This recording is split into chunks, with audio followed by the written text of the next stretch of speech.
భీమ్ర గ్రామానికి వెన్నుముకలాగా ఉన్నటువంటి ఈ బ్రిడ్జ్ కు 90% బ్రిడ్జ్ అంతా పూర్తి చేయడం జరిగింది. కాంట్రాక్టర్ కూడా ఫోన్ చేస్తే నా పని నేను పంచాయతీరాజ్లో ఉన్న బ్రిడ్జ్ పని పూర్తి చేయడం జరిగింది, ఈ వైరును తొలగించే బాధ్యత నాది కాదు, అది ఎలక్ట్రిసిటీ డిపార్ట్మెంట్ వాళ్ళు చూసుకోవాలని చెప్పేసి వాళ్ళు చెప్పడం జరిగింది. గతంలో కూడా ఎలక్ట్రిసిటీ డిపార్ట్మెంట్కు మేము జూలై 16, 2025లోనే లెటర్ ఇచ్చినాము. ఇప్పటిదాకా దానికి టెండర్ వేసి కాంట్రాక్టర్ వేసి ఎలక్ట్రిసిటీ సమస్యను తొలగించాల్సిన బాధ్యత వాళ్ళది ఉందని చెప్పి కాంట్రాక్టర్ మనకు అనడం వల్ల ఎవరికి చెప్పుకోవాలో మన సమస్యలు తెలియని పరిస్థితి ఏర్పడింది. ఈరోజు భీమ్ర సర్పంచ్, భీమ్ర పెద్దలందరూ కూడా పార్టీలకు అతీతంగా, కులమతాలకు అతీతంగా, ఏ పార్టీతో సంబంధం లేకుండా అందరూ బ్రిడ్జ్ పైన వచ్చి ధర్నా చేయాల్సిన పరిస్థితి ఏర్పడుతుంది.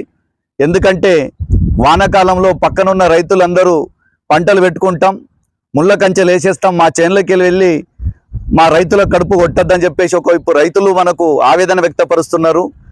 రోజు ఆటోల ద్వారా ట్రాన్స్పోర్ట్ ఏర్పాటు చేసుకొని జీవనం గడిపే ఆటో వాళ్ళకి ఇబ్బంది ఏర్పడుతుంది. తర్వాత ఇతర ప్రాంతాల నుంచి వచ్చేటటువంటి బస్సులు కానీ కర్ణాటక సరిహద్దులో ఉంది. ఇంకా జూన్ 12 అయితే స్కూల్ పాఠశాల ఓపెన్ అవుతుంది. ఇక్కడ నుంచి నారాయణఖేడ్ కూడా స్కూల్ బస్సు వందలాది మంది పిల్లలను తీసుకొని ఇదే బ్రిడ్జ్ మీదకి వెళ్ళి నారాయణఖేడ్కు వెళ్తుంది. ఇటు నాగూరు నుంచి నారాయణఖేడు, కంటి స్కూల్కు సంబంధించిన ఒక 2-3 బస్సులు ఇదే బ్రిడ్జ్ మీదకి వెళ్ళి అక్కడిక్కడ వెళ్తాయి. కాబట్టి కరెంటు వైరు చాలా ప్రమాదకరంగా ఉంది, హై వోల్టేజ్ వైరు ఉంది. పొరపాటున అనుకోకుండా కొత్త డ్రైవర్ బస్సు నడిపితే వైరుతో సహా బస్సు మొత్తం దగ్ధమైపోయి పిల్లలకు కూడా ప్రమాదం జరిగే అవకాశం ఉంటుంది. దయచేసి అధికారులందరూ, ఇదేమో అధికారుల మీద దురుద్దేశంతో మేము చెప్పట్లేదు, వెంటనే స్పందించి మా ఊరుకు, ఇది సరిహద్దు ప్రాంతంలో ఉన్న ప్రాంతానికి రాకపోకలకు చాలా కీలకమైనటువంటి బ్రిడ్జ్ ఉంది, దయచేసి ఇది వెంటనే కరెంటు సమస్యను పరిష్కారం చేయాలని చెప్పేసి అధికారుల దృష్టికి మనం తీసుకురావడం కోసము ఈ ప్రెస్ మీట్ పెట్టాల్సి వస్తున్నది.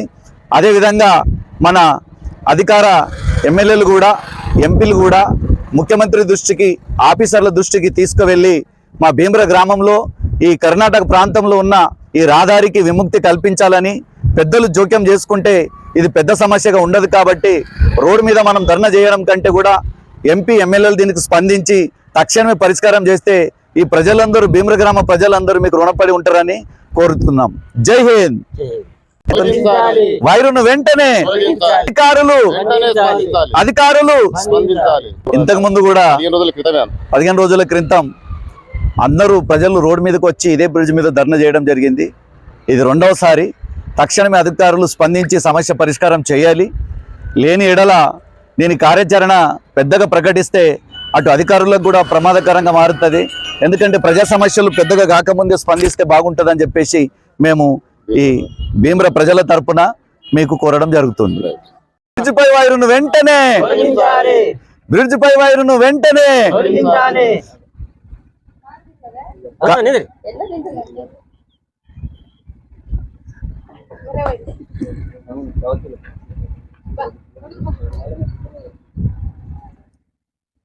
బ్రిడ్జ్ పై వైరు తొలగించాలి, అధికారులు వెంటనే స్పందించాలి, అధికారులు వెంటనే